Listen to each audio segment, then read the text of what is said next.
Oi, pessoal. Bom, então vamos dar continuidade, né, aos estudos aí da eletricidade, né, que ocorre através de reações químicas, né? Nós estávamos estudando as células galvânicas, que também são conhecidas como pilhas, e hoje nós vamos entrar na eletrólise, que são processos que envolvem também troca de elétrons, mas que, ao invés de ser espontâneos, são processos não espontâneos, ok? Então, nós vamos começar o estudo da eletrólise pela eletrólise ígnea, que é aquela que não tem presença de água, ok? Então, eletrólise ígnea é aquela que vai ocorrer sem a presença de água, né? O que a gente fala que é uma eletrólise a seco, né? Também. Ou seja, o componente ali, ele vai estar derretido, ou seja, fundido. Ele vai simplesmente, né, nós vamos aquecer o sistema para que ele passe do estado sólido para o estado líquido. Então, a eletrólise ígnea, ela ocorre a seco, ou seja, sem a presença de água, e o composto estará fundido, ou seja, aquecido para entrar no estado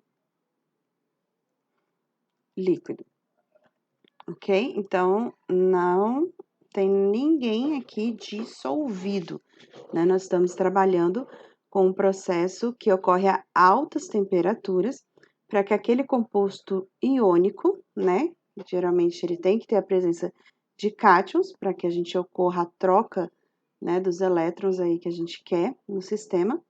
Então, a gente precisa que isso ocorra a altíssimas temperaturas, porque esses compostos iônicos, eles têm altos pontos de fusão e ebulição. E o exemplo clássico que a gente vai dar é a eletrólise ígnea do cloreto de sódio. Bom, o cloreto de sódio, né, acho que todo mundo sabe, a fórmula dele é NaCl. E o que acontece quando eu aqueço o NaCl? Bom, se a gente aquecer o NaCl, o que vai acontecer? Ele, que é um composto iônico, vai sofrer uma dissociação, liberando íons, né? Então, dissociar é separar, e ele vai separar em dois íons. O sódio, por ser um metal, vai ter uma característica positiva, e o cloro, por ser um ametal, vai ter uma característica negativa. Então, ele acaba produzindo aí dois íons, né? Um que a gente vai chamar de Na+, e o cloro que vai ser o nosso Cl-. Então, ele forma um cátion e um ânion. Esses dois carinhas, então, vão ser colocados dentro de um sistema, que aqui eu trouxe essa figura para representar nosso processo de eletrólise. E a eletrólise, diferente da pilha, que é espontânea, né, ou gera energia, a eletrólise, ela não é espontânea, então ela consome energia. Então, vamos colocar essa observação aqui. A eletrólise é um processo não espontâneo, ok? Então, ele ocorre com gasto de energia. Ocorre com gasto de energia. Aí você deve estar se perguntando, bom, se ela ocorre com gasto de energia, que lógica tem eu fazer isso aí? Afinal, eu até entendo, a pilha a gente monta para produzir energia, né? Mas por que fazer uma eletrólise já que ela não vai produzir energia, ela vai gastar energia, né? Então, por que fazer isso? Bom, a eletrólise ela é feita quando eu tenho a necessidade de produzir algo, né? Então, no caso da eletrólise ígnea, nós vamos ter, né, substâncias sendo formadas no polo negativo e substâncias sendo formadas no polo positivo. Ou seja, vai ter produção de algum componente que eu queira. Então, aqui está a estrutura de uma eletrólise montada. Como eu falei, diferentemente da pilha, ela usa uma fonte de energia externa, né? Então, aqui onde ficava o voltímetro na pilha, fica uma pilha, uma bateria, ou ligada a uma fonte energética, ou numa tomada, né? Então, vai estar a fonte energética. Os eletrodos, eles também não vão acompanhar, né, os metais que estariam lá nos polos de oxidação e redução. Aqui a gente usa eletrodos inertes, tá? Então, essa é a segunda observação que a gente tem que pôr. Na eletrólise, a gente precisa de eletrodos não reativos. Os dois eletrodos menos reativos ou não reativos mais comuns são o carbono grafite e a platina, tá? A platina seria a melhor opção, só que a platina ela é muito cara, né? A grama da platina aí tá mais de R$ 200, então para um processo industrial geraria um custo, já que numa eletrólise ígnea eu já tenho que aquecer esse sistema. Então, além de eu gastar energia para que ocorra, eu tenho que lembrar que isso aqui tem que estar aquecido a altas temperaturas, né, para eu poder derreter o sal ali. E sim, o sal derrete, tá, gente? Mas ele só derrete a temperaturas muito altas. Então, não é comum a gente colocar o sal ali na panela no nosso fogão. Ele não vai derreter que nem o açúcar. Ele vai queimar, né? Ele vai torrar, mas ele não vai derreter, porque ele precisa de temperaturas muito mais elevadas. O fogão chega aí no máximo em 380 graus e o sal, se eu não me engano, é 800 graus que ele tem que chegar para ele derreter, né? Então, não dá para derreter o sal na panela de casa. Mas sim, se eu colocar esse sal a temperatura de 800 graus, ele vai derreter e ao derreter, né, o silicoefazer, ele vai gerar aí o Na e o Cl, os íons, né, de sódio e cloro. Então, o ideal é que a gente tivesse eletrodos que têm que resistir a essas altas temperaturas, mas eles não podem ser reativos, ou seja, eles têm que ser bons condutores de eletricidade, mas eles não podem reagir, né, dentro do sistema. Então, normalmente usa-se o grafite, né, porque o grafite é uma substância barata de fácil aquisição. Depois a gente vai ver a problemática que em alguns casos existe, né, da gente usar o carbono grafite. Mas, por enquanto, nesse exemplo aqui, né, como é um exemplo, a gente colocou eletrodos de platina e essa água amarelada que está aqui é o sal derretido, né? Então, se eu estou afirmando para vocês que aqui dentro nós temos o sal derretido, nós temos aí o Na mais e o Cl menos. Eu não tenho nenhum outro íon para influenciar isso, então eu já sei que o sódio vai ser atraído pelo polo que está com carga negativa e o cloro vai ser atraído pelo polo que está com carga positiva, já que os opostos se atraem. Mas que polos são esses, né? A eletrólise, ela é o contrário da pilha. Se a pilha é espontânea, os elétrons eles saem do polo negativo e vão para o positivo. Na eletrólise, isso inverte. Então, aqui, o polo negativo vai ser chamado de cátodo e o polo positivo vai ser chamado de ânodo, ok? Então, essa é a primeira diferença aí que a gente tem da pilha, já que na pilha, né, o ânodo é o polo negativo, né? Lembra que eu brincava que a Ana tem TPM, então fica negativa.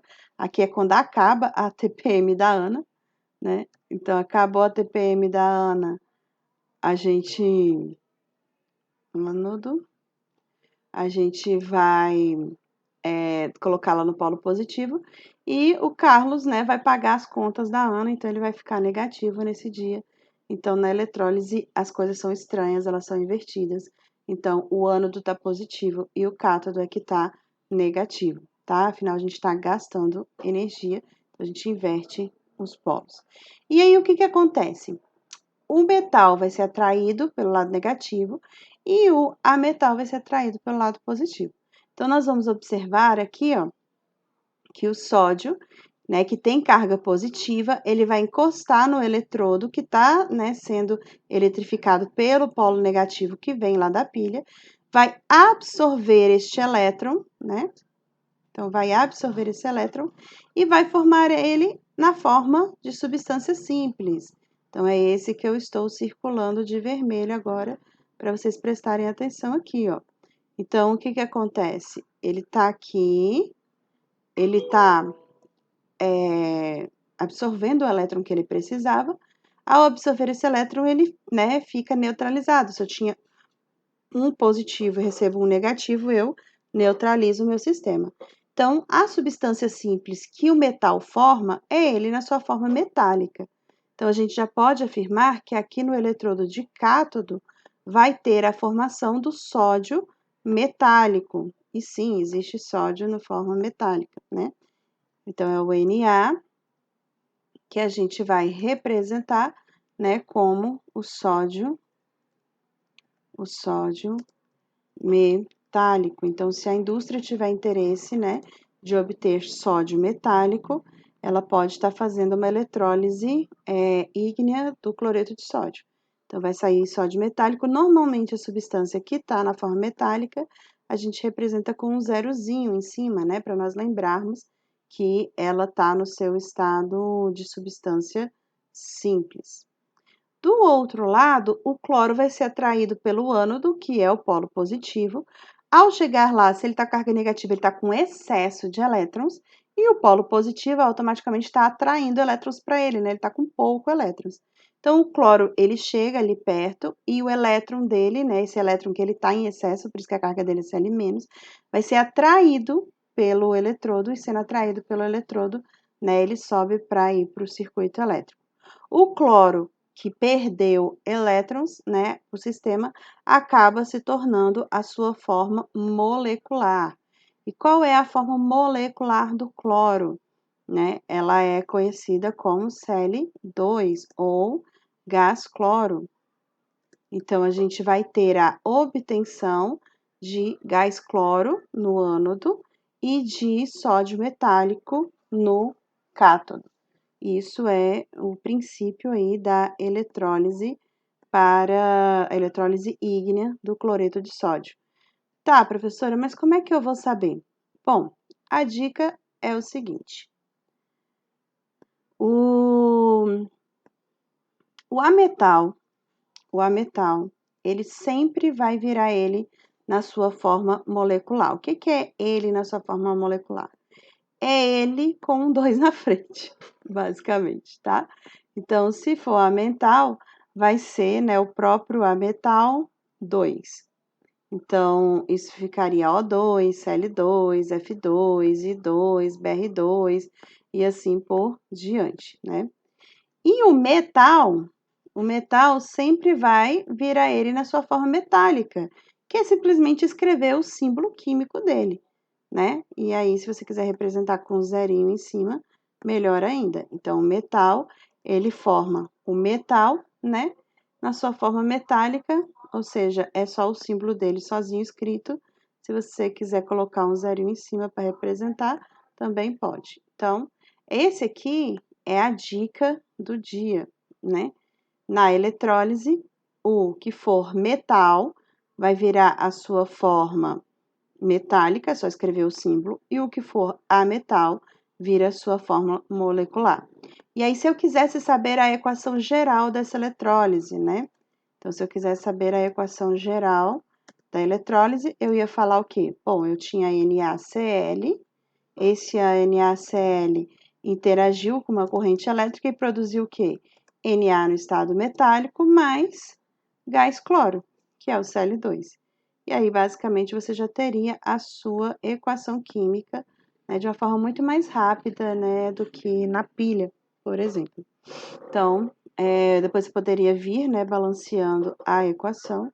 Era só colocar um 2 e um 2 aqui, e você teria aí a equação geral dessa eletrólise, ou seja, que o cloreto de sódio, quando submetido a uma corrente elétrica, ele vai produzir sódio no seu estado metálico e o cloro no seu estado molecular. Se você tem dúvida, né, se o composto ali é metal ou ametal, é só você dar uma olhada na tabela periódica. Vamos dar uma consultadinha ali rapidinho, só para esclarecer isso. Bom, então imaginando que aqui é uma tabela periódica, se o elemento que você está consultando, ele é algum dos que estão nessa região de amarelo, ele é um metal. Se ele for alguém que estiver nessa região dos azuis, ele é um ametal. E os gases nobres, automaticamente, eles não vão interagir, né, em eletrólises. Então, se for qualquer elemento que estiver nessa região, você só simplesmente vai escrever o símbolo dele, né, metálico, com zerinho em cima. E se ele for qualquer elemento que estiver na região do azul, ele vai virar ele na sua forma 2, né? Então, H2, O2, F2, Cl2, I2 e assim por diante. Então, esse é o macetão aí para ficar bem fácil para você saber qual é o produto de uma eletrólise. Bom, gente, então vamos fazer exercício para a gente poder fixar bem a questão de eletrólise e por hoje é tudo. Tchau, tchau!